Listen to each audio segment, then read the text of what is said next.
Ainda nesta edição, vamos trazer mais informações sobre a guerra em Israel. Voltamos em 30 segundos. Daqui a pouco voltamos a falar sobre a guerra Israel versus Hamas. Agora vamos ao Rio de Janeiro. 12 suspeitos foram presos hoje no terceiro dia de operações para localizar bandidos do Complexo da Maré, na zona norte do Rio. A partir de hoje, a Polícia Rodoviária Federal também reforça o patrulhamento nas estradas.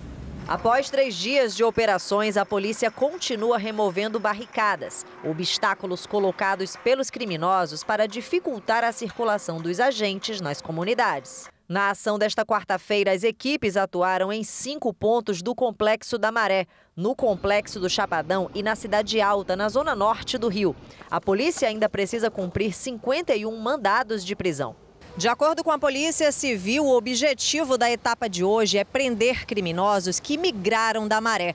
Por isso, as ações foram ampliadas para outras comunidades. Os agentes também buscam retomar territórios ocupados pelas facções. Em Duque de Caxias, na Baixada Fluminense, os policiais prenderam um dos criminosos que participaram da tentativa de assalto a um desembargador de justiça no mês passado. Na ação de hoje foram apreendidos veículos, armas e uma grande quantidade de drogas. Desde o início da semana, as organizações criminosas tiveram um prejuízo de 20 milhões de reais. Tráfico de drogas, armas e outros crimes que são cometidos são negócios. Interferir no retorno financeiro dessas facções desestabiliza elas para que elas parem de cometer os crimes que estão acontecendo. De manhã, o governador do Rio, Cláudio Castro, disse que irá solicitar a transferência dos líderes das facções para presídios federais. Ele também comentou sobre as denúncias de abuso policial nas favelas, onde as operações são realizadas. Segundo os moradores, agentes invadiram casas e revistaram celulares sem autorização judicial. O mal policial não terá também ninguém que passe a mão na cabeça dele. Se ele cometer abusos, erros, ele será tão punido quanto o criminoso. Nosso papel é ir investigar as denúncias a fundo e punir caso o policial tenha feito algum excesso. A Polícia Federal cumpriu 10 mandados de busca e apreensão no interior do Paraná e em Minas Gerais durante uma operação de combate ao tráfico de armas. Uma fábrica clandestina de fuzis foi descoberta na Grande BH. De acordo com a Polícia Federal, Silas Diniz Carvalho é um dos maiores fabricantes de armas do país e foi preso em flagrante. Na casa dele foram apreendidos peças de fuzis, carregadores, munição, semijoias e um veículo de luxo, avaliado em mais de R$1 milhão.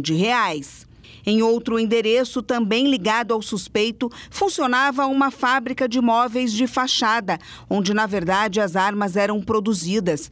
Os policiais encontraram máquinas, um manual de instruções e um caderno de anotações. Ainda de acordo com a investigação, a montagem de fuzis acontecia no galpão, localizado na capital mineira. Mas tudo era enviado a facções e milícias que atuam em comunidades no Rio de Janeiro. O empresário Thiago Brenan foi condenado hoje a 10 anos e 6 meses de prisão por estupro. Na decisão, o juiz Israel Salo, do Fórum de Porto Feliz, no interior de São Paulo, citou o artigo 213 do Código Penal para a condenação. Na sentença, também determina uma indenização à vítima por danos morais no valor de R$50 mil. A vítima é uma norte-americana que mora no Brasil e não teve a identidade revelada. Inicialmente, a sentença será cumprida em regime fechado. Essa é a primeira condenação de Brenan, que responde a outros 3 processos. 2 estão em fase de instrução, outro nas alegações finais. O criminoso está preso preventivamente em cela isolada em São Paulo, após ser extraditado pelos Emirados Árabes Unidos no fim de abril. O Índice Nacional de Preços ao Consumidor Amplo, considerado a inflação oficial do país, subiu 0,26% em setembro. O resultado foi impulsionado pela alta da gasolina. A Eulina nem sabe quando encheu o tanque do carro pela última vez. R$40. Por quê? Porque não dá para colocar mais por enquanto. Tá muito caro mesmo. Difícil, muito difícil, moça. Tá muito difícil. Quem trabalha como motorista de aplicativo tem que se virar para conseguir abastecer. Cara, tá difícil no país que a gente vive, né? Trabalha pra pôr combustível. Não... eu trabalho com aplicativo, trabalho de motorista. Tem dia que é difícil, viu, cara? Tem dia que tem que vender o almoço pra comprar a janta. Mas tem que usar de alguns artifícios pra dar economizada e correr atrás dos postos que tá mais barato. A gasolina é a principal responsável pela alta da inflação no país, que fechou em 0,26% em setembro. Além do grupo transportes, tiveram alta no mês habitação, despesas pessoais e vestuário.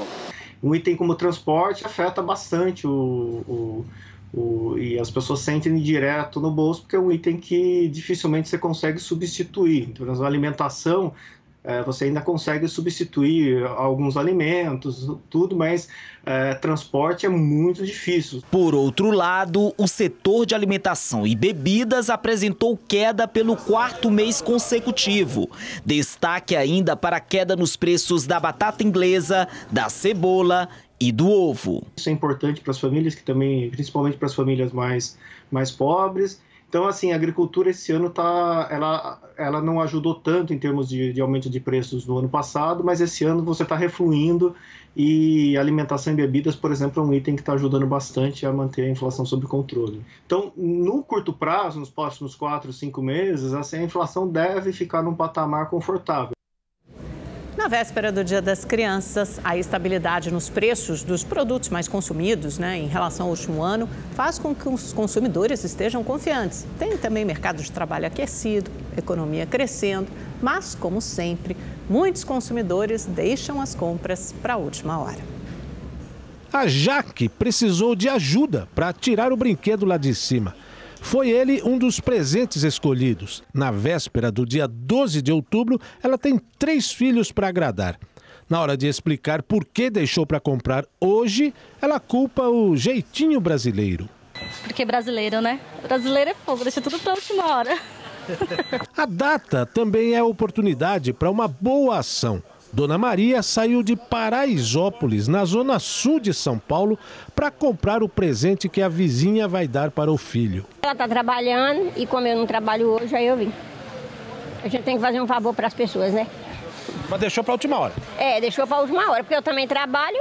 Para entidades que representam o comércio, o feriado prolongado e fatores econômicos, como a queda da inflação e a redução do desemprego, devem impactar positivamente nas vendas para o Dia das Crianças. Tem uma renda que cresceu e preços relativos de produtos infantis que cresceram menos. Isso faz com que a capacidade de compra das famílias aumente.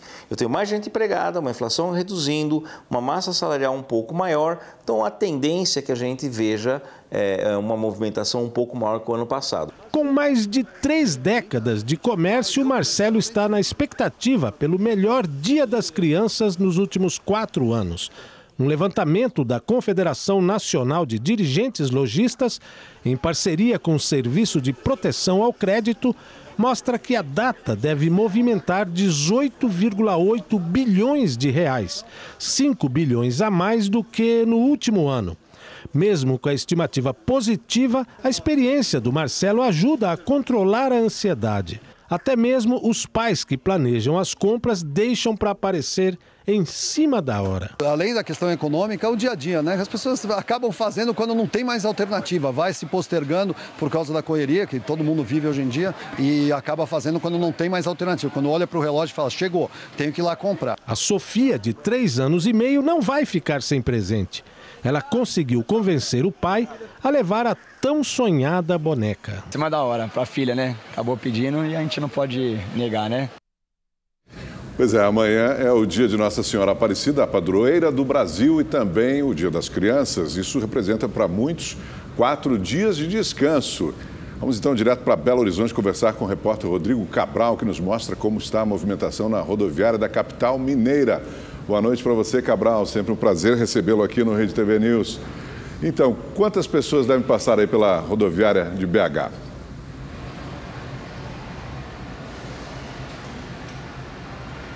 Boa noite, Augusto. Boa noite a todos. Mais de 250 mil passageiros devem passar aqui pela rodoviária de Belo Horizonte até o próximo domingo. Nós estamos na área de embarque. A movimentação é intensa e deve aumentar nas próximas horas. No total, estão previstas mais de 10 mil partidas e chegadas de ônibus. Entre os destinos mais procurados aqui em Minas Gerais estão Governador Valadares, Montes Claros, Juiz de Fora e a cidade histórica de Ouro Preto. Para outros estados, a preferência é pelo litoral, principalmente Rio de Janeiro, Cabo Frio, Vitória e Guarapari no Espírito Santo e Porto Seguro, na Bahia. Na véspera do feriado, uma operação fiscalizou ônibus usados para o transporte de passageiros aqui em Belo Horizonte. Só neste ano, mais de 200 veículos clandestinos foram autuados em todo o país. Veja na reportagem. Fiscais da Agência Nacional de Transportes Terrestres entraram nos ônibus e verificaram poltronas, cintos de segurança e extintores de incêndio. As condições de higiene também foram observadas. Os motoristas tiveram que apresentar habilitação, autorização para transportar passageiros e a documentação completa do veículo. Para realizar o transporte interestadual de passageiros, as empresas de ônibus precisam cumprir uma série de exigências. Entre elas, o seguro de responsabilidade civil, que garante a cobertura de danos. Só assim, a licença para viagens é emitida. A ANTT alerta que os ônibus que não possuem essa liberação são considerados ilegais. Dos 308 veículos autuados pela agência neste ano, 210 operavam clandestinamente. A gente tem muito transporte de São Paulo para o Nordeste e Minas Gerais geralmente é o caminho desses transportadores. Na rodoviária de Belo Horizonte, muitos passageiros admitem que já usaram o transporte clandestino, principalmente porque é mais barato. Eu já fui de van, mas eles enrolam a gente. Carro atrapalha na estrada. É uma confusão. Mas o alerta das autoridades é que o barato pode sair caro. Uma das maiores preocupações é com a falta de segurança desses veículos. O motorista que não recebeu treinamento adequado, às vezes não é habilitado, não fez o curso para poder transportar passageiros. Os ônibus às vezes estão em condições ruins, pneu careca, para-brisa quebrado, cintos de segurança com defeito. Ontem, um ônibus de turismo que, segundo a ANTT, viajava clandestinamente do Rio para BH, caiu em um barranco de aproximadamente 9 metros na BR-040. Uma pessoa morreu e 39 ficaram feridas. Na semana passada, outro ônibus em situação irregular tombou em uma ribanceira e deixou 2 mortos na BR-365 em Uberlândia, no Triângulo Mineiro. Em agosto, um trágico acidente com o ônibus que transportava torcedores do Corinthians matou 7 passageiros na rodovia Fernão Dias. 36 ficaram feridos. A perícia da Polícia Civil comprovou que o veículo estava sem freio e não tinha autorização para viagens interestaduais. Dalet já usou ônibus clandestino, mas desta vez optou por embarcar na rodoviária com a filha. É um pouco mais caro, mas compensa, né? Vamos agora ao Rio de Janeiro conversar com a repórter Daniela Lobo, que está na ponte Rio-Niterói. Boa noite, Daniela. Muito movimento por aí? Muito movimento. Boa noite, Amanda. Boa noite, Augusto. Boa noite a todos que nos acompanham. A gente pode ver aqui na Praça do Pedágio já um engarrafamento. Mais cedo, nossa equipe cruzou a ponte e demorou 40 minutos num percurso que geralmente dura 13 minutos. A concessionária da ponte disse que durante esse feriadão de Nossa Senhora da Aparecida são esperados cerca de 900 mil veículos passando por aqui até segunda-feira. Hoje, no dia mais movimentado, devem passar 86 mil veículos em direção à região dos Lagos. E na volta de domingo para segunda, são esperados 177 mil veículos. A concessionária da ponte lembra aos motoristas que revisem o motor do carro antes dessa viagem e que também crianças com menos de 1,45 m devem viajar no banco de trás usando o cinto de segurança. Voltamos ao estúdio. E vamos saber então como é que fica o tempo nesse feriado. Está aqui com a gente o Igor Silveira, que tem todas as informações, né, Igor? Boa noite para você. Como é que fica? Conte tudo. Boa noite, Augusto. Boa noite, Amanda. Boa noite para você que está em casa. Olha, eu começo a previsão de hoje com destaque em São Paulo, onde o dia foi quente e ensolarado, mas tem previsão de mudança do tempo aí durante o feriado. Como a gente vê aqui nessa tela, a máxima amanhã pode chegar aos 28 graus, mas o tempo fica nublado por conta de uma frente fria. Já na sexta-feira e no sábado cai para 19 e tem previsão de chuva forte, volumosa, inclusive pode causar alagamento. Agora, por outro lado, em outras capitais, o tempo vai ser quente e firme. Olha só, 32 graus em Fortaleza, 40 graus em Cuiabá e 37 graus no Rio de Janeiro e vai da praia, viu? Só chove mesmo nessa área aqui mais escura, que vai desde a região norte, pega partes do centro-oeste e também no sul do país, onde hoje choveu bastante. No nordeste, o tempo continua quente e firme. Se chover, vai ser uma chuva fraca e isolada no litoral e a máxima em Salvador pode chegar aos 29 graus. Bom feriado aí para vocês. Amanda, Augusto. Obrigado, bom plantão para gente, Igor. Até amanhã. Empresário Thiago Brenan é condenado a 10 anos e 6 meses de prisão por estupro. O Rede TV News faz uma rápida pausa. Fique com a gente. Voltamos já.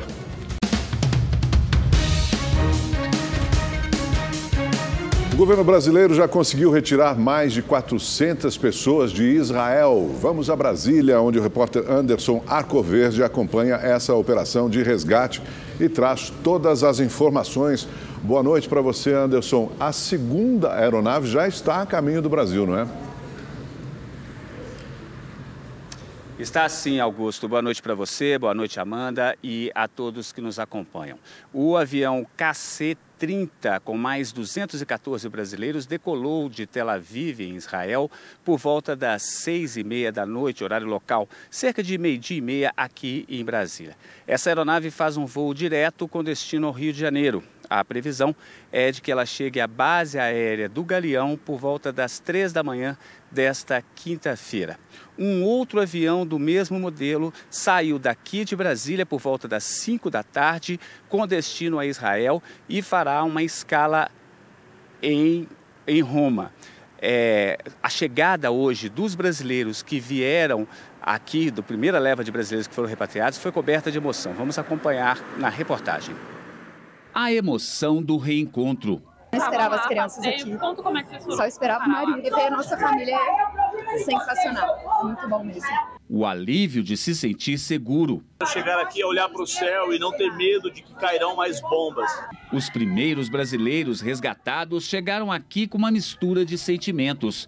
Gabriela era voluntária em Israel e agora está preocupada com quem ficou para trás. As pessoas que eu fiz amizade, que são israelenses, que estão lá, que talvez não vão sair do país, vão continuar lá até isso acabar. Gabriela conta que as últimas horas em Israel foram de medo e expectativa. A mochila que eu tô aqui já estava com as minhas coisas, meu notebook, meu powerbank, meus documentos, passaporte, porque quando tocava a sirene eu já descia com a mochila e já ia pro bunker. E se eu perdesse as minhas coisas, se acontecesse alguma coisa, o mais importante estava comigo. A inexperiência de viver em um país em guerra fez Ricardo ignorar os primeiros alertas de bomba. Então tocou aquela sirene e a gente não foi a gente tinha um bunker no apartamento, né? A gente não foi pro bunker no apartamento, a gente via as colunas de fumaça, a gente foi bem despreparado. Mas logo a sensação de terror tomou conta. O que mais me preocupava, mais do que os foguetes, era que você ouvia as mesquitas na própria Jerusalém convocando os palestinos para a Guerra Santa. Você tem um rifle, um machado, uma faca, está na hora de sair e fazer justiça, qualquer coisa do gênero. Então você não sabe de onde pode vir o ataque. A operação para resgatar os brasileiros deve prosseguir pelo menos até o próximo sábado. Mais 4 aviões fazem parte do resgate. Um deles, com 214 pessoas, chega na madrugada desta quinta-feira ao Rio de Janeiro. Os outros devem trazer pelo menos mais 480 brasileiros que estão em Israel. Nós traremos todos os brasileiros que estão naquela região. Isso que o brigadeiro Damasceno falou hoje, a ministra de Relações Exteriores, a ministra Maria Laura, vai fazer contato com outros embaixadores da região para ver se as pessoas chegam por terra, porque nós não temos como mandar um avião buscar, mas vamos trazer todos. O governo também prepara uma operação para a retirada dos brasileiros que estão na faixa de Gaza. Segundo as últimas informações do Itamaraty, são pelo menos 7 famílias em 4 diferentes pontos. Cerca de 25 pessoas manifestaram interesse de deixar a região. O ministro das Relações Exteriores, Mauro Vieira, negocia com o governo do Egito a retirada dessas pessoas pela passagem de Rafah. Creio que essa é uma boa iniciativa, conto com o apoio egípcio para isso e estamos trabalhando, portanto, para conseguir informar ao governo egípcio da documentação e do horário, dia e horário em que o ônibus passaria. Hoje, o presidente Lula voltou a usar as redes sociais para mais um apelo por paz. O presidente disse que crianças jamais poderiam ser feitas de reféns, que é preciso que o Hamas liberte as crianças israelenses sequestradas e que Israel cesse o bombardeio para que as crianças palestinas e suas mães deixem a faixa de Gaza. Segundo Lula, é preciso que haja o mínimo de humanidade na insanidade da guerra. O apelo foi apoiado pelo secretário-geral da ONU, Antônio Guterres. O Itamaraty apura se há brasileiros entre os reféns do Hamas. A informação foi divulgada hoje pelas Forças de Defesa de Israel. O embaixador Carlos Sérgio Duarte, secretário de África e Oriente Médio, disse que não há essa confirmação. Sobre as críticas pelo Brasil não classificar o Hamas como grupo terrorista, ele explicou que essa classificação só é adotada pelo governo brasileiro quando também é adotada pela ONU. O Brasil, logo em seguida a esses ataques, os condenou e o presidente da República, logo em seguida também, condenou atos terroristas e repudiou o terrorismo, ainda mais no caso de ataques à população civil. Essa posição do Brasil é muito clara e é muito forte. Daqui a pouco nós voltamos, depois de um rápido intervalo, voltamos com mais informações sobre o conflito em Israel e Gaza, também as análises, as informações de Kennedy Alencar e uma nova reunião do Conselho de Segurança marcada já para essa sexta-feira. E agora, direto do Espaço da Sorte na Avenida Paulista, a gente acompanha o sorteio da Mais Milionária. O prêmio é de R$82 milhões. O Rede TV News volta logo em seguida. Fique com a gente.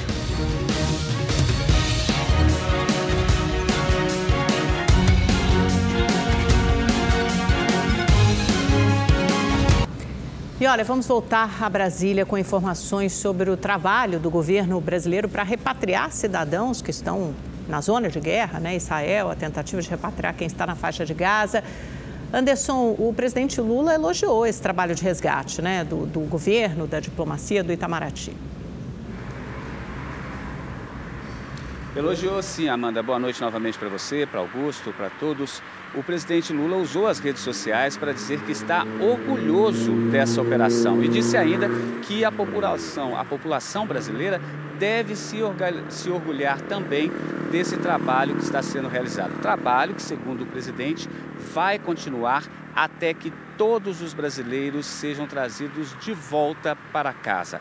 Lula também comentou a guerra em Israel com o presidente dos Emirados Árabes Unidos, Mohammed bin Zayed Al Nahyan. Por telefone, Lula disse que é preciso buscar uma saída negociada para o conflito para evitar novas mortes, especialmente de civis, mulheres e crianças. O presidente brasileiro propôs ainda uma intensificação da colaboração pelo Conselho Nacional, o Conselho de Segurança da ONU. O Brasil, neste mês, ocupa a presidência rotativa do Conselho. O presidente, o líder dos Emirados Árabes, disse que concorda com essas sugestões e também reforçou a necessidade de um trabalho conjunto para reduzir, para amenizar a crise na região. Na próxima sexta-feira, o Conselho de Segurança da ONU vai se reunir para discutir a guerra na faixa de Gaza. Essa reunião foi convocada pelo Brasil. O ministro das Relações Exteriores, Mauro Vieira, cancelou a viagem que faria a Filipinas e deve embarcar amanhã para Nova York para participar dessa reunião do Conselho de Segurança. E por falar em Mauro Vieira, uma última informação. Nós vimos na reportagem há pouco o ministro afirmando que está em negociações permanentes com o Egito para a retirada dos brasileiros que estão na faixa de Gaza. Pois é, o embaixador do Brasil na Palestina, Alessandro Candeias, também comentou essas negociações e disse que há uma certa dificuldade imposta pelo governo egípcio. Segundo ele, o governo do Egito teme que esses brasileiros retirados da faixa de Gaza acabem se tornando refugiados no Egito e, por isso, impõe uma certa resistência. Eu volto com vocês no estúdio. Perfeito, obrigado, Anderson. E na Paraíba, uma brasileira que tinha ido passar o aniversário em Jerusalém voltou para casa. Ela foi uma das turistas resgatadas pelo governo brasileiro após o ataque terrorista no último sábado em Israel. Emoção e tranquilidade. Esses foram os sentimentos das filhas e da enfermeira Tânia Cunha no reencontro que ocorreu no aeroporto na Paraíba. Tânia Cunha, de 59 anos, saiu de Israel no primeiro voo da Força Aérea Brasileira. Ela estava numa viagem de turismo religioso com um grupo de 46 pessoas de vários estados brasileiros. A enfermeira Tânia Cunha chegou à Paraíba num voo da Latam às 11h15 da manhã. Ela conta que foram momentos de muita tensão lá em Israel, principalmente no sábado, quando as sirenes tocaram e a guerra começou. Foram uns dias difíceis, né? Nós tivemos 3 dias bem complicados e só vivenciando, né, que a gente tem ideia, tem dimensão do que se passa, né, com a guerra.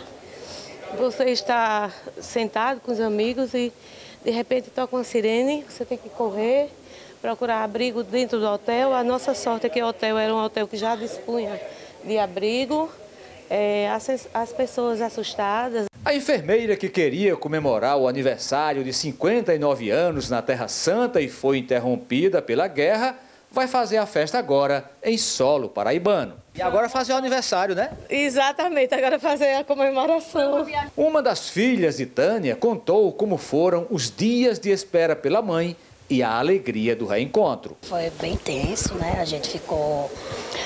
não perdemos o contato com ela, mas ficamos bem ansiosos pelo retorno. Todo esse momento de tensão, de ansiedade, sempre muitas notícias na internet, muita divulgação de que estava tendo mais bombardeio. Ela informou a gente também que estava tendo alguns toques e precisava descer para o banco, isso deixou a gente bem tenso, mas a gente está bem aliviada, sabendo que ela chegou em paz e segurança e torcendo para que os outros brasileiros também possam voltar em segurança. E depois de chegar em Brasília, um grupo de 104 pessoas seguiu para o Rio de Janeiro em 2 aviões da FAB. De lá, partiram para seus estados. A primeira aeronave aterrissou na base aérea do Galeão às 8h45, com 40 brasileiros a bordo. Ao desembarcar, um grupo ficou de joelhos e vibrou. Nós conseguimos, tomara que aqueles que estão lá também consigam. Mas, junto com a bagagem, eles trouxeram lembranças dos momentos de angústia. As sirenes tocavam, nós tínhamos 1 minuto e meio para ir para os bunkers onde ficávamos em lugares mais seguros para nos proteger. Então isso de fato assusta, porque não é uma realidade que nós brasileiros estamos acostumados. Uma hora está caindo bomba, outra hora está caindo míssil, barulho de tiro, então assim, é aterrorizante. Às 9h15, o segundo avião chegou com mais 64 pessoas. É um alívio tremendo, né? Porque foram dias assim muito de preocupação, apesar de a gente estar numa localidade que não sofreu com bombardeio e com esse terror. A gente estava naquela iminência de a qualquer momento acontecer alguma coisa. É muito gratificante saber que eu estou pisando no Brasil, estou de volta para minha terra e estou muito feliz. Do Rio de Janeiro, eles seguem para seus estados. Outro voo da Força Aérea Brasileira deve chegar ao Rio nesta madrugada. A aeronave partiu de Tel Aviv ao 12h30, horário de Brasília, e deve aterrissar aqui na base aérea do Galeão. Esta é a primeira aeronave a transportar animais. Um cachorro e 3 gatos embarcaram com 214 brasileiros. À tarde, o aeroporto internacional ficou lotado. Dezenas de pessoas aguardavam os familiares cantando. Uma alegria que não tem fim, né? O coração leve, que até mantendo a calma o coração fica um pouquinho apertado, mas hoje que alegria bastante em poder recebê-los de volta. 90 pessoas desembarcaram de um avião comercial que partiu de Dubai. A aflição dos últimos dias deu lugar ao alívio. O aeroporto ficou em festa. Tudo bem, graças a Deus. Coisa boa demais, voltar para casa. A gente viveu dias tensos lá, mas graças a Deus chegamos em paz, chegamos bem. Renan não conteve a emoção. O momento de abraçar a família era esperado desde sábado. Para ir para casa, curtir a família e agradecer muito ao nosso Deus. E a seguir vamos trazer mais informações sobre o 5º dia da guerra entre o Hamas e Israel.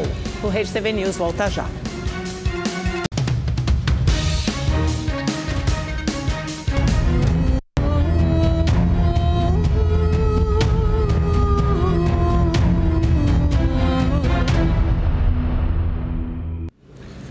Vamos agora ao vivo para o Aeroporto Internacional de Guarulhos, em São Paulo, com a repórter Valéria Luizetti, que acompanhou a chegada de brasileiros que estavam em Israel e traz todas as informações para a gente. Boa noite, Valéria. Boa noite, Augusto. Boa noite, Amanda, e a todos que nos acompanham. Hoje, por volta das 6h45 da tarde, chegou aqui no Terminal 3 do Aeroporto Internacional de Guarulhos, em São Paulo, um voo doméstico vindo do Aeroporto Internacional de Dubai, com brasileiros que estavam em Israel.